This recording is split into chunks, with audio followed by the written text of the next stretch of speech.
He had always believed that love could be measured in sacrifices. Richard Coleman was 70 years old when the illusion finally began to crack. For 45 years he had built a career that other men envied. He rose before sunrise, flew across continents, negotiated under pressure, solved logistical disasters that could have bankrupted companies.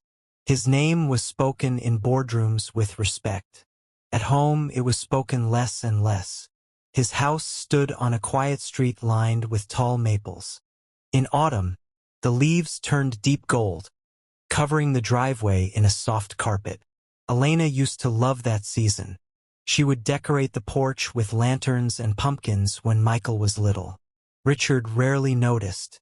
He noticed numbers, deadlines, market fluctuations, expansion opportunities. He noticed everything that could be calculated. The things that could not be measured, loneliness, disappointment, longing, he never learned how to track. The day the doctor mentioned further testing, something shifted. It wasn't dramatic. There was no collapse, no hospital bed, no sudden emergency. Just a sentence delivered calmly. At your age, we prefer not to ignore these indicators. Indicators. Richard had built his entire life on reading indicators. Now his own body was sending them. He drove home slowly that afternoon. No music, no calls, just the sound of the engine and his own thoughts.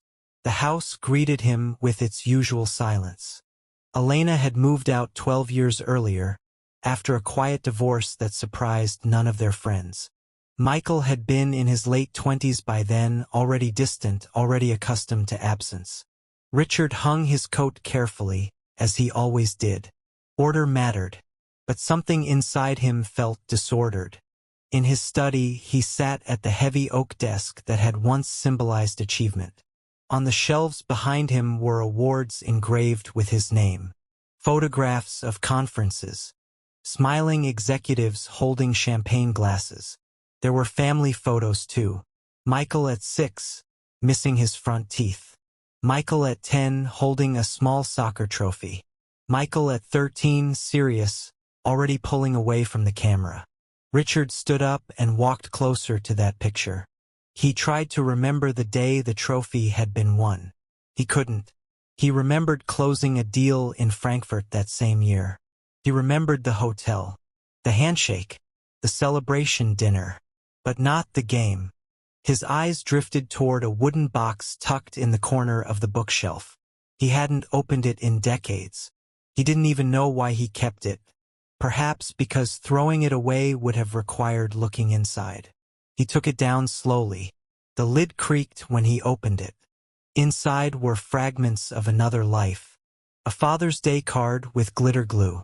A faded drawing of 3 stick figures holding hands. A small clay sculpture from elementary school. And beneath them an envelope. The paper had yellowed slightly with time. His name was written in thick pencil. Dad. He inhaled sharply.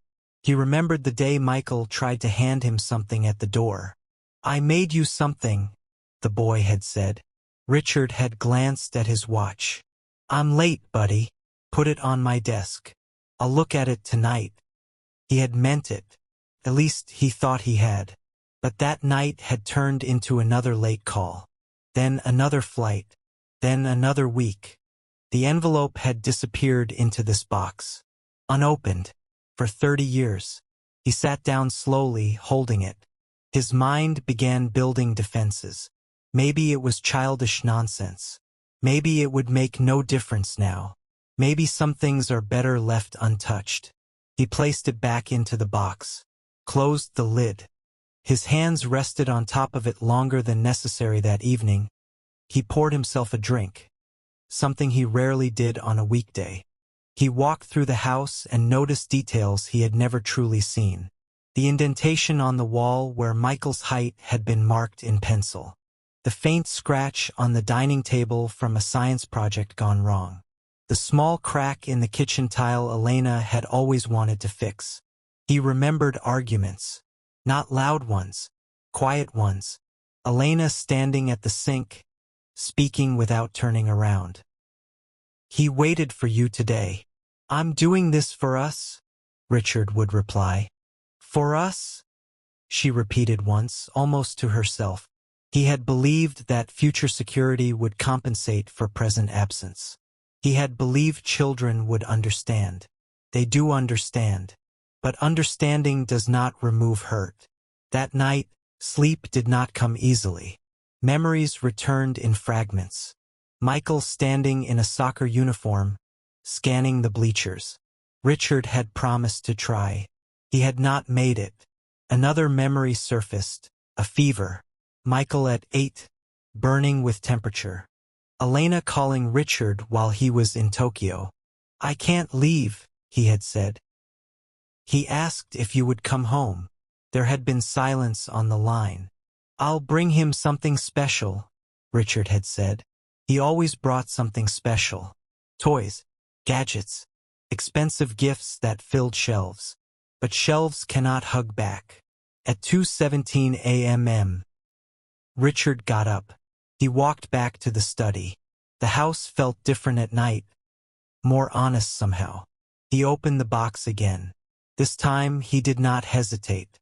He opened the envelope. The paper trembled slightly in his hand as he unfolded it. The handwriting was uneven, full of effort. Dad, I know you are very busy and you work hard. Mom says you do it for us. I just wanted to say I don't need more toys. I would really like if you could come to my game on Saturday. I will look for you in the stands. If you can't come, it's okay. I know work is important. I just miss you. The room felt smaller. I will look for you in the stands. He imagined the boy searching faces in the crowd, waiting, trying not to cry, telling himself it was okay. Richard read the letter again. Then again. There was no accusation, only love trying to be patient. That hurt more. He pressed the paper against his chest. For the first time in many years, he allowed himself to feel something fully without pushing it aside. Regret is a heavy thing when you finally let it settle. The next morning, instead of calling his office first, he stared at his phone for a long time. Then he dialed Michael's number. It rang, and rang, and for a moment, Richard wondered if this was what he deserved. Unanswered calls. Finally, a voice. Hi, Dad. Polite, controlled, distant. I found something last night, Richard said. A letter you wrote me when you were little. Silence. I always wondered, Michael replied carefully, if you ever read it. I didn't, Richard said. Until now. The honesty felt like stepping off a cliff. There was a long pause. I'm sorry, Richard continued. I thought providing was enough. I thought there would always be time. On the other end of the line, Michael exhaled slowly. I used to wait, he said, at games, the school events. I kept thinking maybe this time you'd show up. Richard closed his eyes. After a while, Michael added, I stopped expecting it. It was easier that way. The truth was not shouted. It didn't need to be. Can we meet? Richard asked. Another pause. Yes, Michael said.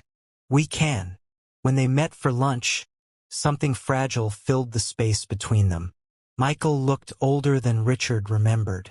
Life had shaped him in ways his father had not witnessed. They sat across from each other, two adults connected by blood and history, but separated by years of silence. At first, they spoke about safe topics. Work, weather, health. Then Richard placed the letter on the table. I don't deserve forgiveness, he said quietly, but I want to try to earn time. Michael stared at the paper. I didn't need you to be perfect, he said. I just needed you to be there. The sentence landed gently but firmly. Richard nodded. I was afraid of failing in the world, he said. I didn't realize I was failing at home. They talked for hours. About Elena's loneliness. About birthdays. About the way Michael learned to stop asking. There were tears, not dramatic, not loud. Just honest ones. When they finally stood to leave, Michael hesitated. Then he stepped forward and hugged his father fully. Not politely, fully. Something shifted in that embrace. Healing does not erase the past, but it changes the future. A week later, the test results came. The condition was serious but treatable. It would require time, adjustments, slowing down. For the first time in his life, Richard did not argue with the idea of slowing down. He reduced his workload. He began Sunday dinners with Michael. At first, conversations were cautious. Trust rebuilds slowly, but gradually, laughter returned. Stories were shared. One evening, as they washed dishes together, Michael said, "I'm glad you opened that letter." Richard looked at him. "So am I." If you are watching this and you are over 60, listen carefully. Work will always demand more. There will always be another reason to postpone dinner. But the people who love you will not wait forever.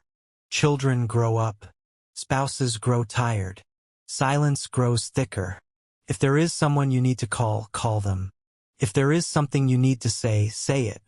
Do not leave letters unopened. Do not wait for a diagnosis to wake you up. Richard cannot get back the games he missed. He cannot relight candles that burned out while he was on a plane. But he can sit at the table now. And sometimes, redemption begins with simply showing up. If the story touched you, write in the comments. What would you do differently today? Share this with someone who needs to hear it. And if you believe it's never too late to change, subscribe. Time cannot be returned, but it can still be used.